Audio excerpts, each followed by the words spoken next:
First, it was the nasally complaining about Beyonce and her Super Bowl halftime show. Now she's given us her final thoughts again on another issue related to the NFL. If only she'd follow through on her repeated promises to be delivering her final thoughts. Anyway, stay with me for a few minutes and let's talk about Tomi Lahren's latest public grand mal seizure in YouTube form.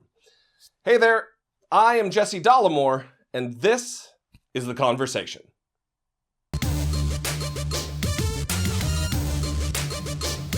Welcome back. Oh, Colin Kaepernick, I've got some final thoughts for you, bud. See, our buddy Colin decided not to stand for the National Anthem because, well, he will not stand to show pride in a flag or a country that oppresses black people. For him, it's bigger than football. He would be selfish to look the other way. After all, according to Kaepernick, there are bodies in the street and people getting paid leave and getting away with murder. So let me go ahead and eviscerate this mouth diarrhea for you sentence by sentence. Here we go. Colin, I support the First Amendment. I support your right to freedom of speech and expression. Go for it, bud. It's this country, the country that you have so much disdain for, that allows you the right to speak your mind. It protects your right to be a whiny, indulgent, attention-seeking crybaby. It also protects my right to shred you for it. Whiny, indulgent, attention-seeking crybaby? Goddamn, Tommy. Talk about the pot calling the kettle black, Tommy. You should watch a few of your own shows once in a while. It would be a graduate-level education in irony or hypocrisy, or maybe ironic hypocrisy. Also, for you, Tommy, to shred someone for asserting their unalienable First Amendment right to free speech and expression is disgusting. Are you also going to get wild-eyed and angry when someone pleads the fifth and chooses not to say something that may incriminate themselves? Or maybe excoriate a citizen who refuses to allow police to search their property without a warrant, thus exerting their Fourth Amendment right under the Constitution? The Constitution isn't like some other documents that I'm sure you cherry-pick only the parts that you like. Colin Kaepernick can be disagreed with. But shouldn't he also be celebrated for peacefully expressing his dissent, utilizing his constitutional rights? America isn't some delicately fragile little seedling. She's a powerful oak that can withstand dissent and criticism. In fact, not only can America handle if some goofy football player decides to disrespect some of its symbols, America is so beautiful and noble that it fiercely protects the rights of free speech and expression of those same goofy football players, even when they disagree or dislike her. In fact, maybe even more so then. See, the national anthem and our flag, they are not symbols of black America, white America, brown America, or purple America for that matter. There are patriots of every race that have fought and died for this country, and we honor the flag and sing the anthem as a reminder. And Colin, if this country disgusts you so much, leave. I guarantee there are thousands and thousands of people around the world that would gladly take your spot. Because those that don't live under this flag are begging on the door to get in, not get out. Remember that. Is our country perfect? No.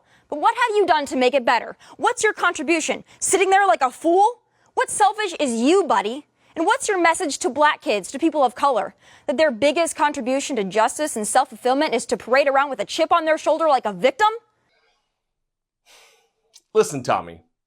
With all of its many faults and challenges, both past and present, and there have been many, I love my country. Our country. Because of that love, I served her in the United States Marine Corps. I worked for the United States Senate for several years. And I really try hard to remain engaged in the system and the process to do my small part. My question for you would be the same that you posed to Colin Kaepernick. What in the hell have you done in your 24 years? Have you picked up a rifle and stood a post, or only dated those who have?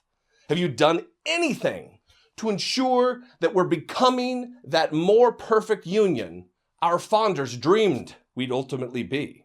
Sadly, the answer is an emphatically silent no. And Colin, how dare you sit there and blame white people for the problems of minority communities? After all, aren't you half white? Didn't two white parents adopt you after yours weren't willing to raise you? For a racist and horrible country filled with racist and horrible white people, that's really something, isn't it?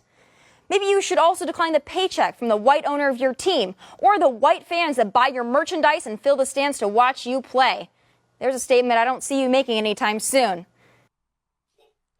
What in the hell would you like to see, Tommy? Should Colin Kaepernick bow and scrape to the white owner of his team? Or should he understand the value he has provided to the team over the course of his short career? You know, those paychecks aren't charity, Tommy. He earned that money and in return provided a service. And for your information, because I know it's hard for you to think of other people than those who look like you, there are plenty of fans of the San Francisco 49ers who aren't white. So cool it with the whole, you need to step back and start thanking all of the white people in the world for everything you have message. And Colin, who's getting away with murder? I'd like to see some evidence to back that up because that's a pretty strong claim. And what about the oppression of black people? It's funny. Through that 6-year career of yours, you choose to start sitting now? What changed to make you so resentful of your country? Please tell me how you're oppressed. Is it because the black unemployment rate is double what it is for whites, or the homicide rate, or the dropout rate, or the percentage in minority communities on food stamps? Well, we've had a black president for almost 8 years now. Maybe he failed you. We also have a black woman in charge of the Justice Department. Maybe she failed you too. Or maybe it's the liberals, your saviors, which have run your communities into the ground. Where does the buck stop? When will those in black communities take a step back and take some responsibility for the problems in black communities? Because it seems to me blaming white people for all of your problems might make you the racist.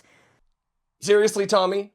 7 years of a black president was supposed to wipe out the systemic oppressive policies of the previous 43 presidencies who were, as a matter of historic and obvious fact, white people.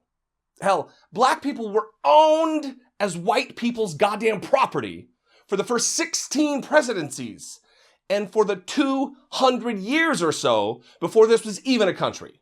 So ignore those facts all you want. It doesn't make you look like anything but ignorant, belligerent, and angry.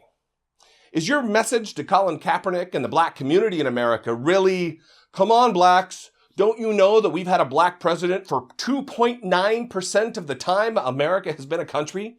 You should have all gotten yourself jobs, gotten yourself on food stamps, and really been graduating from high school and all in that time. Are you really insinuating that 7 years and change of a black president in this country is a panacea for all of the many largely white created problems in black America? Ugh. But Colin, you don't care about any of that. You want to make a political statement. But here's the deal, Colin. I've got loved ones overseas right now fighting for your right to sit on a bench and bitch and moan about your perceived oppression while making $19 million a year to throw a ball. So show a little respect. And if you want to sit down, now's the time on the bench because you suck. But perhaps you should stand up for the anthem. God bless from Dallas. Good night and take care.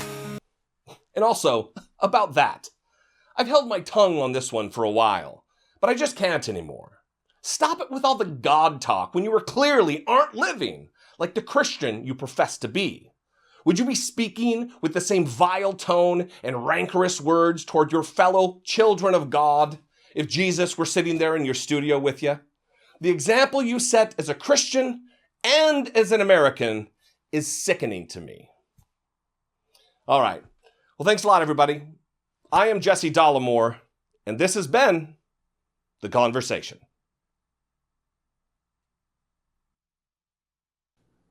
Hey, if you're really a glutton for punishment and you want some more of this, go ahead and subscribe to the YouTube channel and the podcast on iTunes or Stitcher or wherever you get your podcasts. Thanks a lot.